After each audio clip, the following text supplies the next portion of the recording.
Tugas demonstrasi kontekstual modul 1.4 bersama saya Harvina Indriani dengan fasilitator Bapak Nur dan pengajar praktek Ibu Rita. Apa itu restitusi?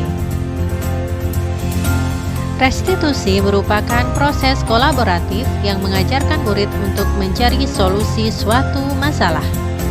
Guru dalam hal ini membimbing membuat evaluasi diri, sehingga mereka dapat kembali kepada komunitas dengan pribadi yang lebih kuat. Apa saja langkah-langkah penerapan restitusi? Yang pertama yaitu menstabilkan identitas. Langkah kedua, validasi tindakan yang salah. Dan yang ketiga, menanyakan keyakinan. Pada video kali ini akan dipraktikkan peran penerapan segitiga restitusi. Kasus si A yaitu siswa belum melengkapi tugas-tugas, sedangkan pada kasus si B yaitu siswa yang ketahuan menyontek saat ujian. Inilah kasus si A.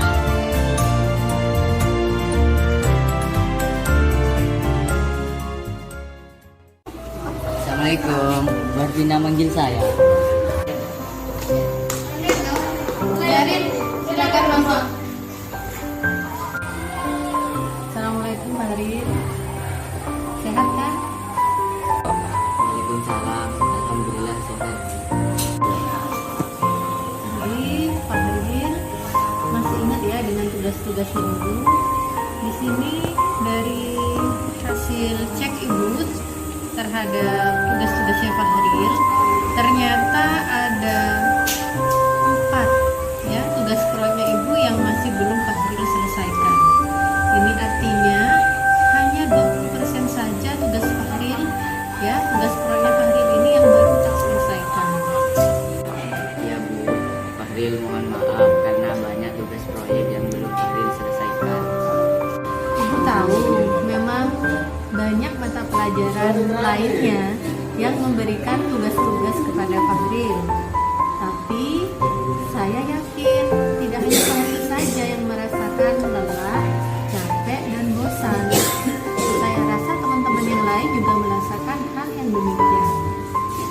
Ya Bu, Pak Ril merasa bersalah karena mengecewakan Ibu. Padahal Ibu telah mempersiapkan pembelajaran prakarya untuk mempermudah Pak Ril dan teman-teman Pak Ril. Baik Pak Haril, Pak Haril pasti punya alasan mengapa Pak Haril tidak mengerjakan tugas proyek prakarya. Ya Bu, alasan saya tidak mengerjakan proyek prakarya karena saya harus menjaga adik saya yang masih kecil. Kebetulan ibu saya sedang sakit, jadi saya harus menggantikan peran ibu saya di rumah. Baik Pak Haril, kira-kira adakah solusi dari Pak Haril? Pak Haril tetap bisa menjaga adik-adiknya di rumah, tetap bisa mengerjakan tugas-tugas rumah tangga, tetapi Pak Haril tetap bisa mengerjakan tugas proyek yang diberikan. Gimana Pak Haril? Ada solusi kira-kira?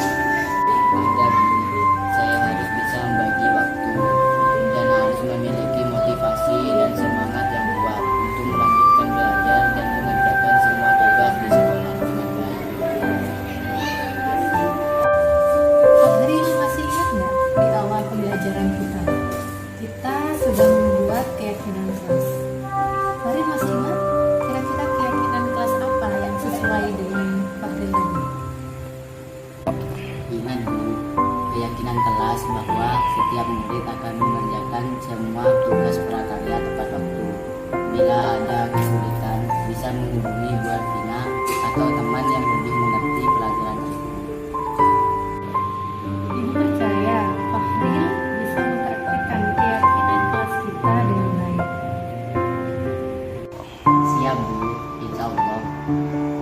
Jadi menurut Pak Haril, solusi buat Pak Haril bagaimana supaya bisa mengerjakan ketertinggalan tugas-tugas proyeknya Pak Haril?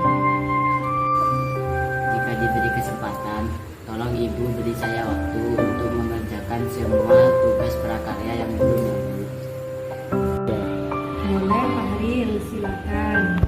Kalau Pak Haril mau, bisa minta bantuan ke teman-teman yang rumahnya dekat dengan Pak Haril. Ya, sebagai tutor supaya kerjaannya Pak Fadil atau tugas-tugas proyek Pak Fadil lebih cepat untuk diselesaikan. Bagaimana Pak Fadil?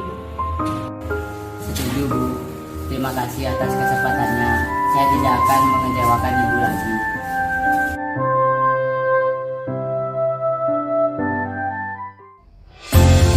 Mari kita saksikan kasus kedua.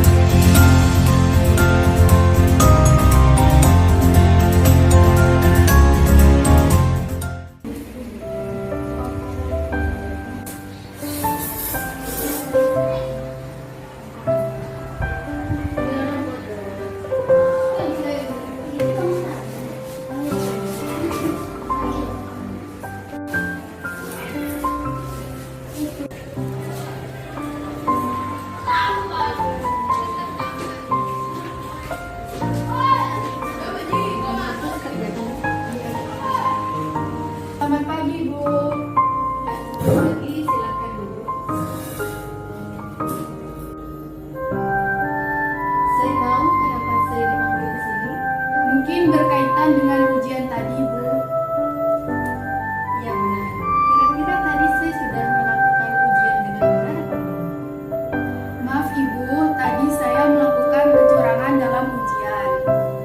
Baik Say, setiap orang pasti pernah melakukan kesalahan, termasuk juga Ibu. Ya, tapi setiap tindakan itu ada alasannya. Kira-kira kenapa saya melakukan hal tersebut? Maaf Bu, saya tadi malam tidak belajar sama sekali karena saya scroll TikTok sampai tengah malam. Dan paginya saya berinisiatif membuat kertas contekan. Saya masih ingat keyakinan kelas kita. Masih Bu, kalau masih ingat, kira-kira yang kamu lakukan tadi itu apakah sudah sesuai dengan keyakinan kelas yang sudah kita sepakati? Belum Ibu.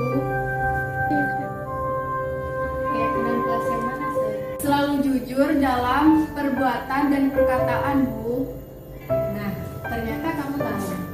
Kira-kira apakah kamu punya solusi terhadap tindakan kamu tadi? Yang pertama, saya minta maaf Bu karena saya tadi telah mencontek pada saat ujian. Yang kedua, saya tidak akan mengulangi lagi tidur terlalu malam. Baik, Ibu Vina apresiasi kejujuran kamu tadi. Ya, sekarang saya boleh istirahat dan kembali ke kelas. Baik, terima kasih Ibu. Assalamualaikum warahmatullahi wabarakatuh. Nama saya Fahril Muhammad Ramadan dari kelas 8B dari SMPN Negeri 1 Brunei. Saya merasa senang karena ketika saya tidak mengerjakan tugas-tugas saya tidak dihukum dan dimarahi oleh Bu Vina. Malah saya diajak untuk memperbaiki kesalahan saya dan mencari solusi yang terbaik yang bisa saya lakukan. Terima kasih Bu Vina. Assalamualaikum warahmatullahi wabarakatuh. Assalamualaikum warahmatullahi wabarakatuh. Perkenalkan, nama saya Zainabila Putri. Saya siswa dari SMP Negeri 1 Brunei.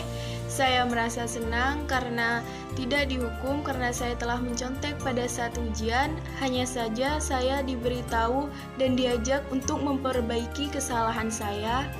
Terima kasih kepada Ibu Harvina Indriani. Assalamualaikum warahmatullahi wabarakatuh. Berdasarkan kasus tadi, dapat kita tarik kesimpulan bahwa pada penanganan kasus dengan segitiga restitusi, peran guru adalah sebagai manajer, yaitu dengan mengajukan pertanyaan-pertanyaan bermakna yang membuat siswa menjadi lebih mandiri, percaya diri, dan bertanggung jawab.